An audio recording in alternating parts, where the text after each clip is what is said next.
De la mañana con 28 minutos, estamos de vuelta y ya lo estábamos adelantando al principio del programa.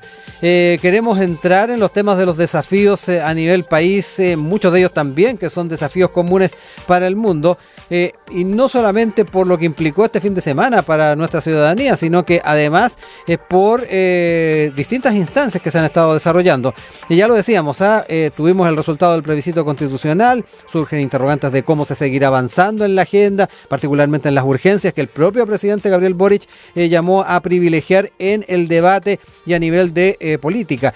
¿Cómo se plantea esa ruta hacia ese Chile post-plebiscito? Es una gran interrogante y es parte también de las preguntas que queremos ir conversando a propósito de un factor importante que tuvimos durante esta semana, que hicimos un seguimiento durante buena parte del año y que es este 14º Congreso Nacional de Ciencia Política que se desarrolló en nuestra universidad la semana pasada. Tuvimos la oportunidad de ir conociendo no solamente las temáticas que se abordaron, sino que además seguirle la huella durante el año, incluso con una sincronía que yo le decía recién al profesor Mauricio Lavarría, director del Departamento de Estudios Políticos de nuestra universidad, fue llamativa a propósito de lo que estamos viviendo como país. Y bueno, vamos a entrar en cada una de esas temáticas con él, lo saludamos y le agradecemos como siempre que nos acompaña acá en el estudio. ¿Cómo está?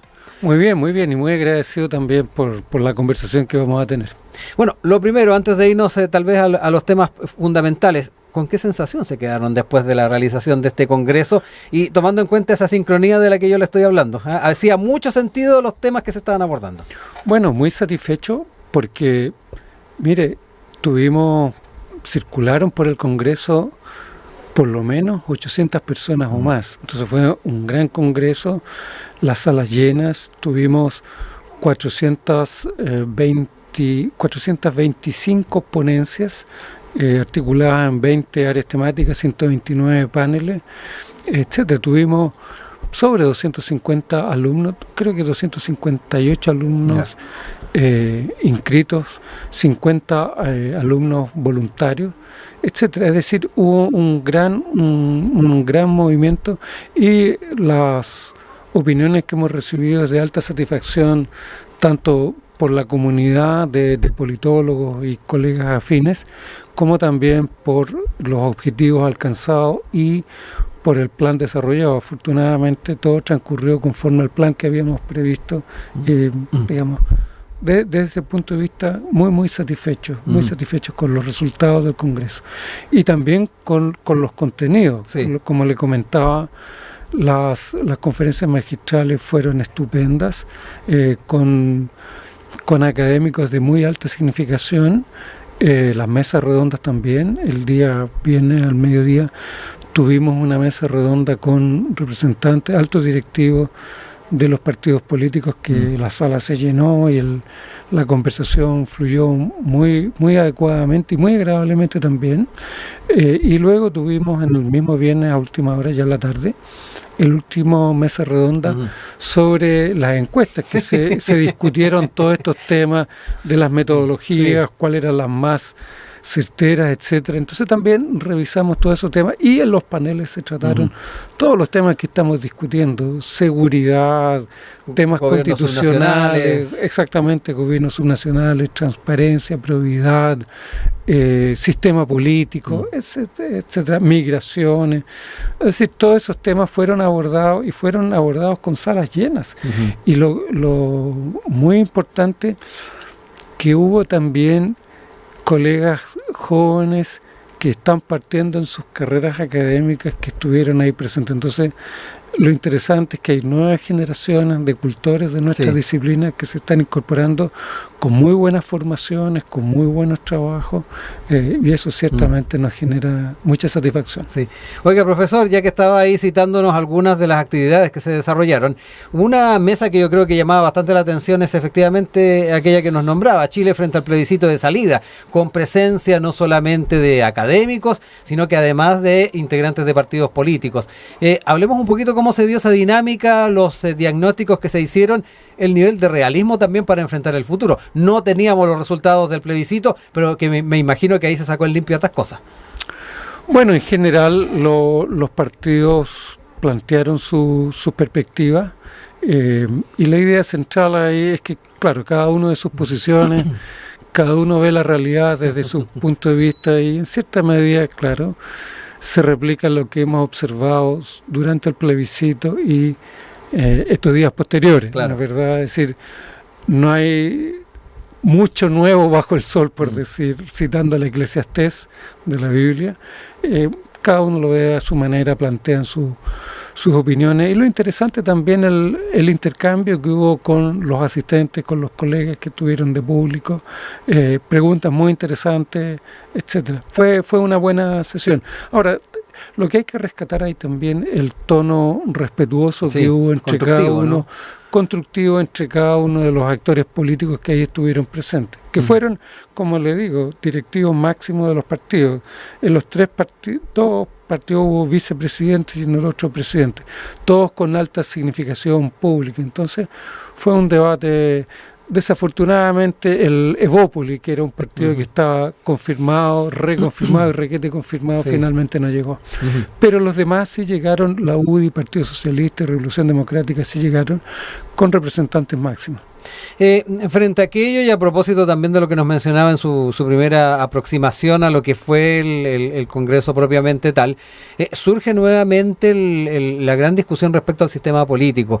Yo no sé también si se pudo abordar aquello en su momento con los integrantes de los partidos políticos, con sus colegas de ciencia política, porque independiente de que se ganó el en contra, la sensación de que es urgente echar mano al sistema político, el tema de los discolajes, el tema de poder fortalecer las bancadas, me da la impresión de que todavía queda presente.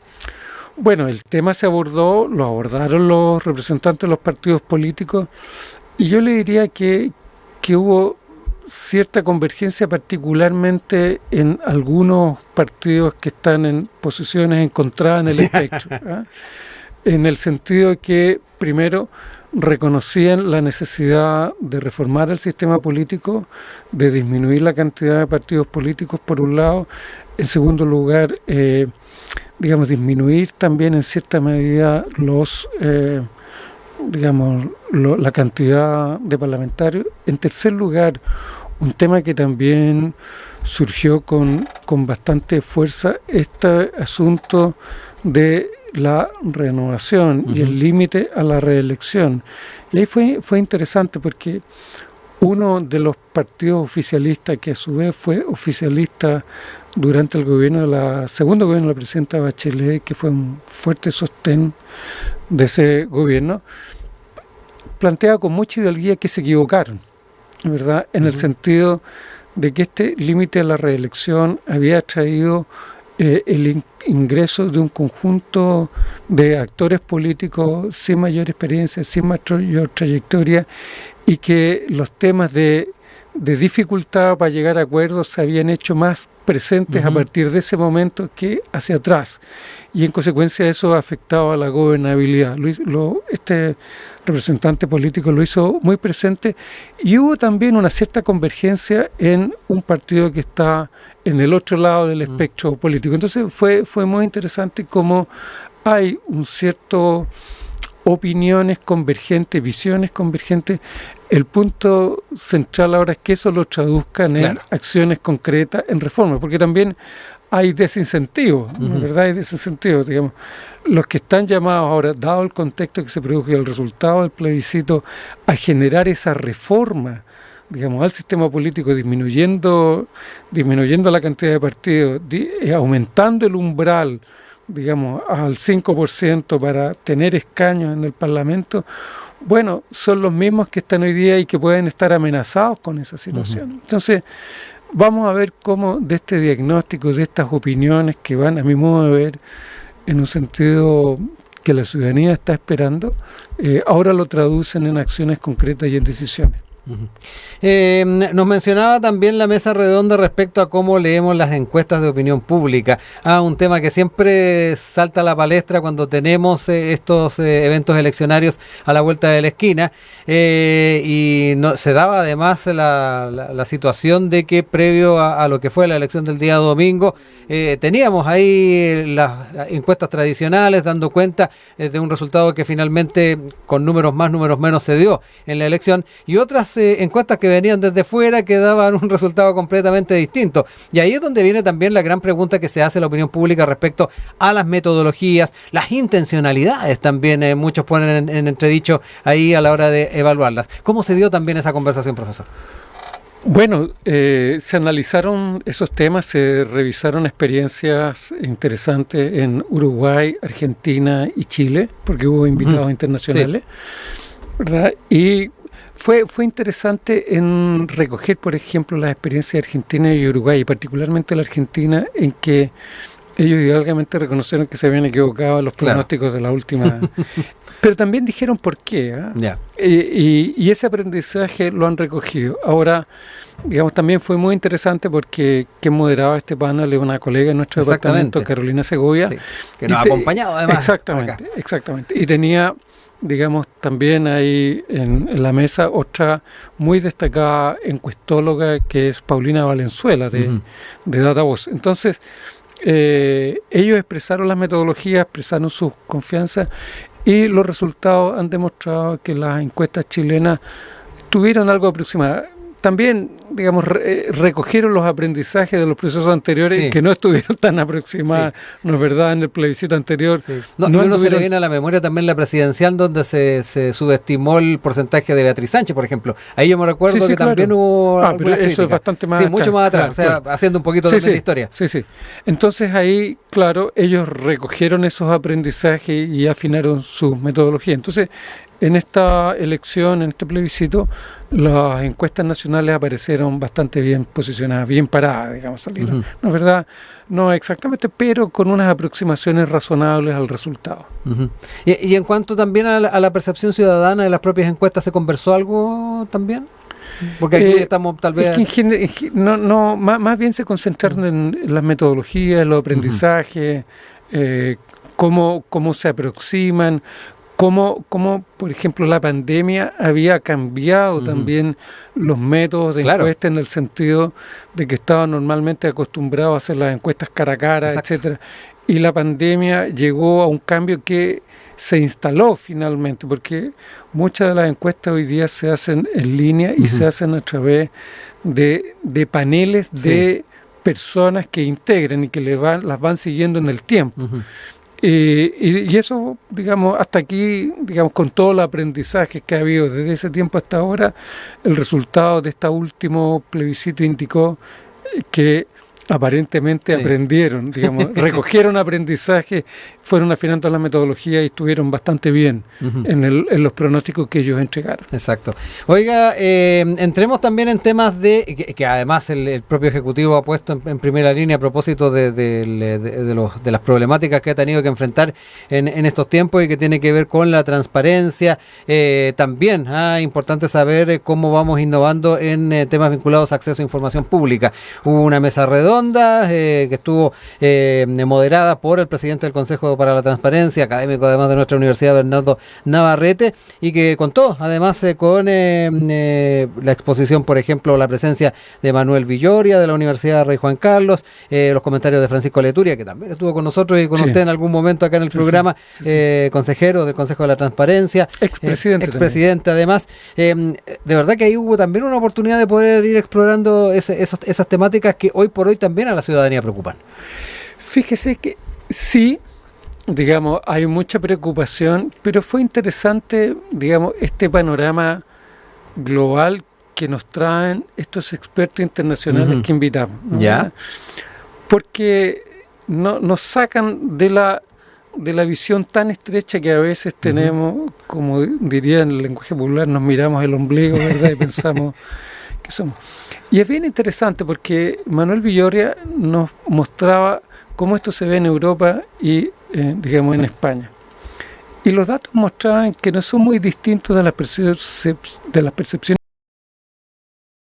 No es verdad que piensan que todo está malo, pero por otro lado nos mostraba que los indicadores chilenos de transparencia, del modo como se recogen, es decir, percepción de transparencia, digamos, encuestas a, digamos, personajes clave, etcétera, muestran que Chile tiene bajos niveles de transparencia. Ahora, Lo que muestran también los datos es que efectivamente Chile no ha estado inmune a los temas de corrupción y conflicto de intereses. Pero también lo que muestra la historia chilena, digamos, desde el siglo XIX en adelante, es que el sistema político ha reaccionado frente a estos escándalos de corrupción que pudieran haber ocurrido. Es decir, no ha quedado inmune, como desafortunadamente ocurre en otros países, ¿no es verdad? O sea, no ha quedado impávido, no inmune, impávido frente a estas situaciones y han, digamos, tomado, digamos, medidas para enfrentar estos temas. Desde el siglo XIX, con lo que eran los tribunales, los controles que habían sobre el Poder Ejecutivo, después en 1927 con la Contraloría General de la República, con la reforma de la administración pública que hubo, con la ley de cédula única para las votaciones en 1958, que ahí se acabó el cohecho, esa experiencia que se llamaba el tuti, qué sé yo, y después con todas las otras reformas que hubo en la década de 1950, digamos, de modo tal que se establecieron, por ejemplo, los sectorialistas en el Ministerio de Hacienda y que tenían por finalidad una mejor gestión del presupuesto público. Y después, a partir de la década de 1990, con las comisiones de probidad y transparencia, con también las leyes de probidad, con la creación de la ley 20.285 sobre acceso a la información pública, la creación del Consejo de Transparencia, la ley de procedimiento administrativo, etcétera, la ley también que nos obliga a tener declaraciones de patrimonio e intereses, etcétera. Es decir, el sistema político no ha quedado inmune, ¿verdad? Y por lo tanto se plantea. Sin ser complaciente, estamos bien encaminados en el fondo. Lo que ocurre también, mire, hay una situación que también se planteaba y lo planteaban ahí nuestros invitados internacionales y que yo la he visto también con mis alumnos extranjeros en mis cursos, ¿no es verdad? En los cursos de administración pública que hago. Entonces, mis alumnos extranjeros me dicen, mire, los chilenos son tan críticos de ustedes mismos, todas estas situaciones, pero del país que yo vengo, digamos, ahí se les entrega una prebenda a los funcionarios públicos para que apuren el trámite, para que saltarse la cola, qué sé yo, la fila, para apurar, etcétera. Y me decían, bueno, eso no lo vemos en Chile.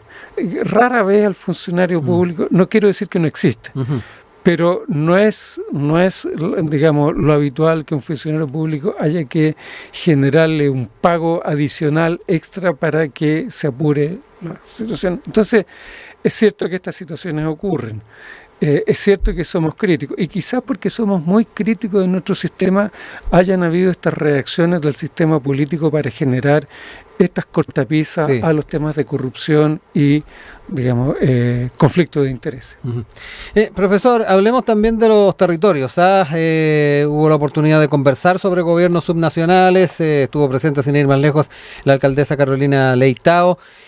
Hablemos un poco también de no solamente las aspiraciones, las proyecciones que se hacen en este ámbito, sino que además lo que me imagino tiene que ver con las aspiraciones que tienen también los propios territorios. En un momento en que se está tratando de avanzar en una agenda de regionalización, de fortalecimiento de los gobiernos locales, da la impresión de que ahí también es importante escuchar cada una de esas voces. Bueno, fue interesante también porque, en primer lugar, digamos, en América Latina había una tendencia desde la década final de la década de 1980, con más fuerza desde la década de 1990, una descentralización. Pero también en algunos países lo que se observa ya desde la década del 2010 con más fuerza, una recentralización, ¿no es verdad? Una reconcentración del poder en, digamos, el gobierno central. Ahora, lo que se observa en el caso chileno es que en general, digamos, ha habido una tendencia a la descentralización. El experto internacional que teníamos, que es Andrew Nixon, de la Universidad de Birmingham, que ha tenido un seguimiento muy estrecho de la realidad latinoamericana, entonces decía que en el caso chileno lo que se observa es que entre la suma y las restas queda un saldo muy positivo en el proceso chileno de descentralización y desconcentración. Sin duda que hay, claroscuros, que hay temas complejos, como por ejemplo el tema de los servicios locales de educación pública. ¿No es verdad? Que hay un traspié bastante fuerte. Con Atacama como... Atacama, qué sé yo, es la piedra de demostración, ¿no es verdad? El punto de demostración, pero no es solo Atacama, ¿no es verdad? Sino que hay otro, al punto que se ha suspendido un poco la implementación de estos servicios locales de educación pública. También lo que nos mostraban es que, digamos, si bien hay una gran, digamos, agrupación de municipalidades, la Asociación Chilena de Municipalidades, y otra la Asociación de Municipalidades de Chile, que es significativa, más pequeña que la Asociación Chilena de Municipalidades, pero también hay un conjunto de otras agrupaciones, por ejemplo, Asociación de Municipalidades Turísticas, Asociación de Municipalidades Rurales, Asociación de Municipalidades Mineras, por ejemplo, nos planteaban. Entonces, eso es lo que muestra una capacidad organizativa para expresar intereses concretos, ¿verdad? Que no se salen de estas otras grandes, de la Asociación Chilena o de la AMUCH, pero que tienen sus intereses particulares, tienen sus realidades concretas que las buscan expresar y dialogar, digamos, con el Poder Legislativo y con el Poder Ejecutivo. Entonces también hay una expresión de intereses concretos a través de estas organizaciones que le da mucha fortaleza, digamos, al municipalismo. Ahora, dicho eso, también lo que se observa es que uno de los problemas centrales que están enfrentando digamos, los municipios son los temas de probidad, ¿verdad? Ahí hay un bolsón, lo ha dicho el anterior contralor que terminó hace poco, lo han dicho los contralores anteriores. Es una realidad que tenemos ante nosotros y por lo tanto la que hay que actuar.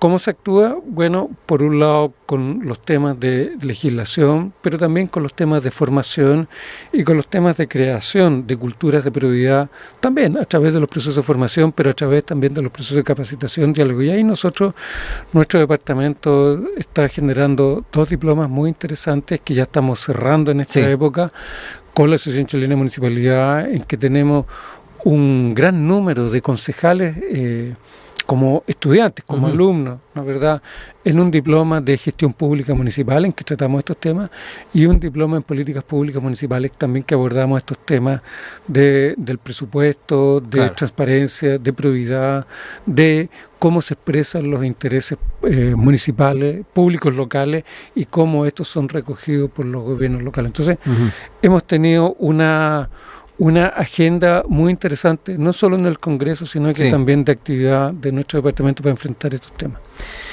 Para ir cerrando, profesor, quiero llevarlo también a lo que viene de aquí a los resultados del plebiscito. Exactamente, a lo que viene de aquí en adelante, porque ya lo decíamos, muchas temáticas tuvieron que ver con lo que estamos discutiendo, con las preocupaciones de la gente y con los resultados. El propio presidente lo planteó. Es momento de poner la pelota en el piso y llevar adelante las medidas para los temas que a la gente le apremian más. Algo donde yo creo que hay bastante coincidencia ya a estas alturas luego de los resultados. Por dónde también ir encaminando aquello, ir fortaleciendo ese trabajo, porque sabemos que depende mucho también de las voluntades de los partidos políticos, pero hay... La pregunta es si hay voluntad. Exactamente, al menos están las intenciones, pero ahí viene también la voluntad, las capacidades que también tenga el Parlamento de sacar adelante los temas. No en vano hablamos del sistema político al principio. La cuestión es cuáles son los incentivos para hacer todo eso, ¿verdad?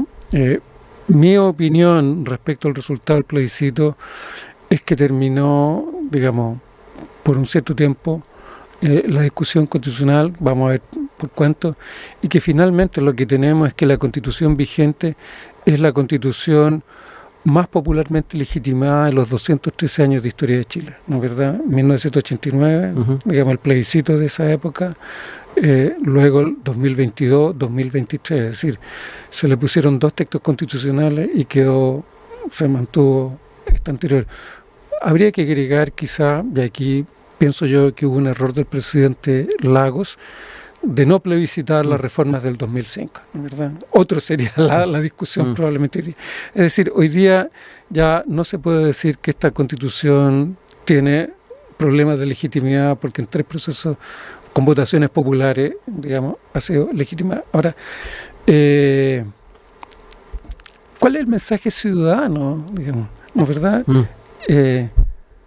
fíjese que me vino a la cabeza esta famosa frase de la primera campaña de Bill Clinton, cuando le decía a George, a George Bush padre, es la economía estúpida, ¿no es verdad? Quizás ahora el mensaje que le dieron los ciudadanos a la élite política no es la Constitución.